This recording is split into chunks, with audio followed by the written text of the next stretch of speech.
지난 영상에서는 방사능과 관련된 단위 중에 베크렐에 대해서 알아봤는데요. 오늘 영상에서는 또 다른 단위인 시버트에 대해서 알아보도록 하겠습니다. 베크렐 말고 또 시버트라는 단위가 있는데요. 이 시버트도 사람 이름에서 따온 겁니다. 이거는 방사선이 생체에 미치는 정도를 나타내는 단위예요. 그러니까 생체에 미치는 세기다.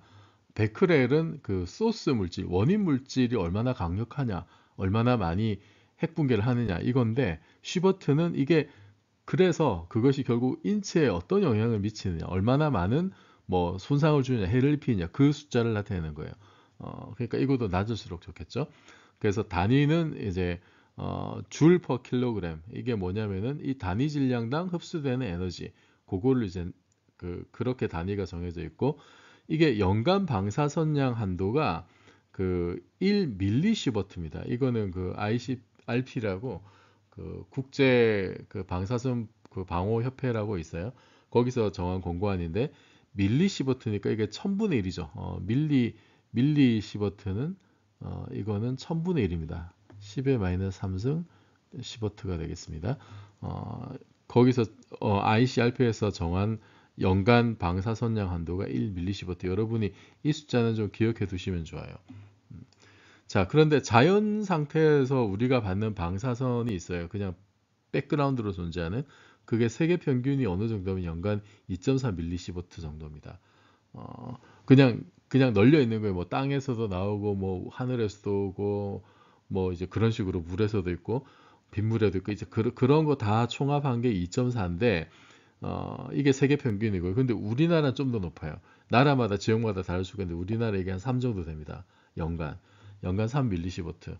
그 여기에 지금 이 연간 방사선량 한도라고 하는 건 뭐냐면은, 이게 이렇게 백그라운드가 있으니까 거기에 추가로 이거 이상은 더 이렇게 쪼이지 말아야 된다. 이제 이런 권고안이에요. 뭐 우리가 인공적으로 이렇게 뭐 엑스레이 찍든지 아니면 여러 가지 형태로 방사선에 노출될 수가 있는데, 어, 그런 자연 상태에서 우리가 받는 방사선 양이 이 정도 되니까 거기에 추가로 해서 어, 인위적으로 그 방사선을 쪼이지 말아야 하는 그런 어떤 한계선, 그것이 지금 공고안이 1밀리시버트 정도 됩니다. 그럼 시버트가 우리 일상생활 속에서 어느 정도냐? 보통 바나나 한 개, 바나나 이제 칼륨이 많은데, 칼륨이 또 이제 뭐 거기서 방사선을 내는 경우가 있어서 거기서 나오는 그 방사선량, 피폭량이 어느 정도냐면은 나노시버트, N이 나노예요, 나노 10의 마이너스 9승이 되겠습니다.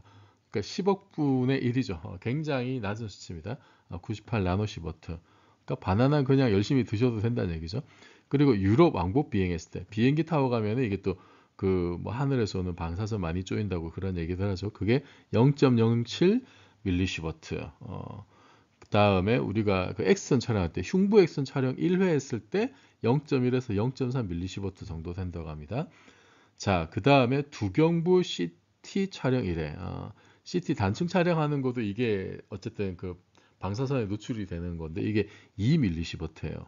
2밀리시버트니까 우리가 그 공고안이 얼마라 그랬어요? 공고안이 1밀리시버트입니다. 그죠? 1밀리시버트니까 CT 촬영은 그래서 좀 이런 위험을 감수해야 된다는 거죠. 그래서 CT는 꼭 필요한 경우가 아니면 안 찍는 게 좋다. 의사분하고 잘 상의하셔서 꼭 필요한 경우에 찍고, 너무 뭐 너무 남용하는 건 좀 안 좋겠죠, 그죠? 예.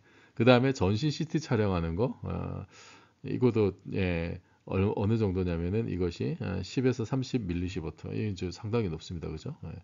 저도 병원 가서 CT 몇 번 찍어봤는데, 예, 예, 찍을 때마다 약간 걱정이 되긴 했습니다만, 어쨌든 이 정도, 지금 전신 CT를 찍으면은 상당히 이제 그 권장량보다 지금 이제 10배에서 수십 배 정도 높아지니까, 이런 거는 여러분이 좀 참고하셔가지고 CT는 꼭 필요할 때만 찍는 걸로 그렇게 해주시기 바라고요. 자, 이것도 최근에 그 뉴스였는데, 2023년 10월 26일자 기사입니다. 일본 후쿠시마 원전 배관에서 오염수 누출이 됐는데 2명이 피폭돼 치료를 받고 있다. 이런 뉴스입니다. 여기 그 이제 뉴스 보시면은 뭐 일본 따르면 후쿠시마 제일원자력발전소 여기 사고 난 데죠. 오염수 정화 설비, 다액중 제거 설비, 알프스 배관 청소하던 중 오염수가 분출해 도쿄 협력업체 작업원 5명이 방사성 물질을 포함된 액체에 노출됐다. 자, 분출된 액체 양이 100ml입니다. 100ml. 100ml가 뭐 0.1리터죠. 100ml 외부로 누출되지는 않았고, 그리고 여기 뭐 체내 액체가 스며들지 않았는데, 작업 잔명이 마스크와 방사선물질 오염된 피폭량이 기준치 5mS를 넘어섰을 때 울리는 경고음이 났다. 5mS. 이거는 이제 보통 사람들의 권고량인 1mS의 5배인 거죠. 굉장히 높은 그 수치입니다. 요것이 지금 이제 기준치로 정해져 있는데, 이거는 그러니까 위험 시설에 작업하는 사람들에 맞춘 일본의 기준치예요. 일본의 기준치가 5mS인데 이제 그거까지 넘어섰다라는 거죠. 이게 100ml면은 이게 그렇게 많은 양이 아닌데, 보통 우리가 조그만 생수병이 350ml잖아요.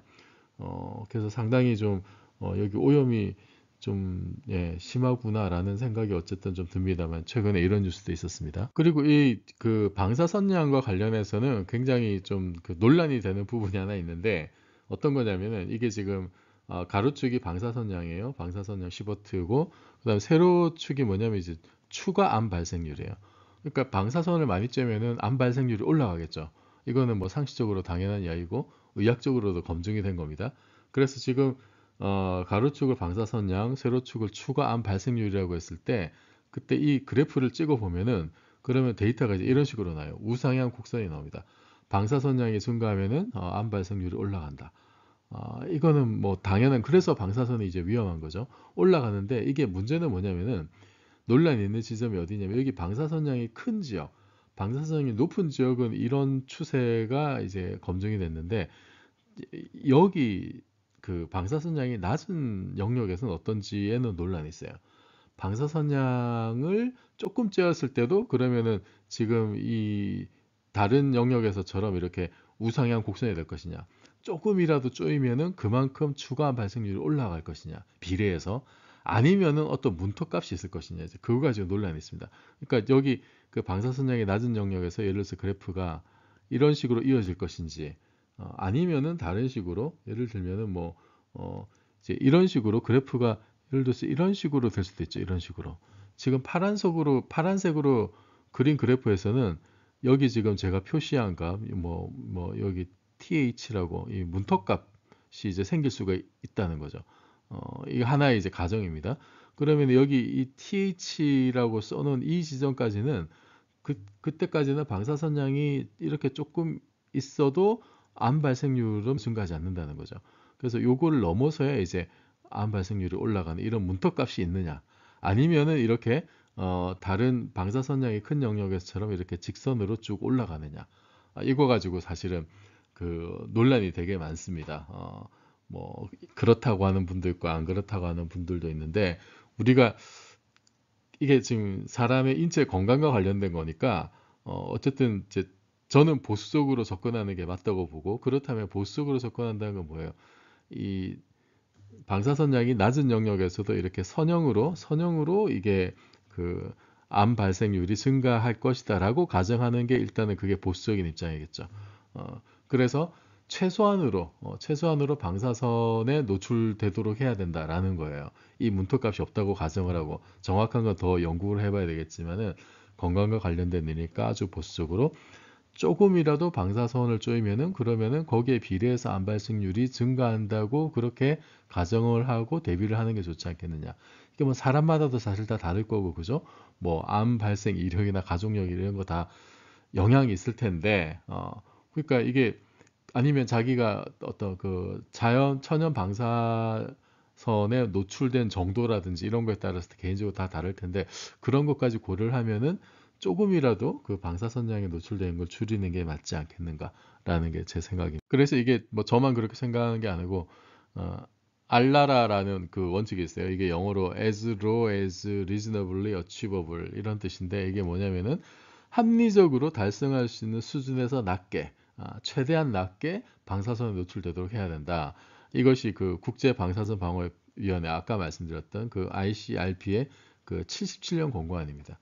77년 권고안이고, 이게 대체로 지금까지도 이제 그 많은 나라에서 이렇게 좀 준수하고 있는 그런 권고안인 걸로 제가 알고 있어요. 알라라 원칙.